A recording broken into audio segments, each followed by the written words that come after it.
जंगल का बहादुर खरगोश। एक घने जंगल में चीकू नाम का एक छोटा लेकिन चतुर खरगोश रहता था। वह बहुत फुर्तीला और समझदार था, लेकिन बाकी जानवर उसे कमजोर समझते थे। चीकू को यह साबित करना था कि छोटे कद का मतलब कमजोर होना नहीं होता। खतरनाक चुनौती। एक दिन जंगल में यह खबर फैली कि पास की पहाड़ी पर एक खतरनाक लोमड़ी आ गई है, जो छोटे जानवरों का शिकार कर रही है। सभी जानवर डर गए और अपने घरों में छिप गए। लेकिन चीकू ने ठान लिया कि वह इस खतरे का सामना करेगा। चालाकी से जीत। चीकू ने जंगल के सबसे बुद्धिमान उल्लू दादा से सलाह ली। उल्लू दादा ने कहा, अगर तुम्हारी ताकत कम है तो तुम्हारी बुद्धि सबसे बड़ी ताकत बन सकती है।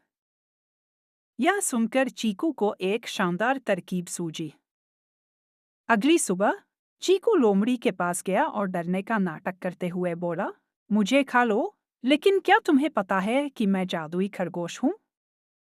अगर मुझे खाओगे तो पत्थर बन जाओगे। लोमड़ी हंसी और बोली, झूठ मत बोलो, ऐसा कभी नहीं होता।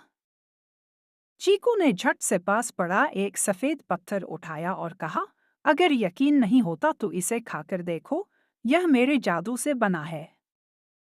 जैसे ही लोमड़ी ने पत्थर को चबाया, चीकू तेजी से उछलकर झाड़ियों में छिप गया। पत्थर कठोर था और लोमड़ी के दांतों में दर्द होने लगा। वह डर गई और सोचने लगी, कहीं सच में मैं पत्थर तो नहीं बन जाऊंगी।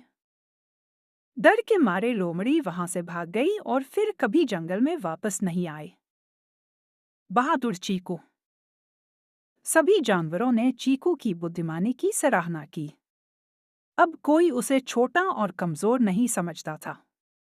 जंगल का हर जानवर जानता था कि चतुराई और हिम्मत से बड़ी मुश्किल को भी हराया जा सकता है। शिक्षा। इस कहानी से हमें यह सीख मिलती है कि ताकत से ज्यादा महत्वपूर्ण होती है बुद्धिमानी और हिम्मत।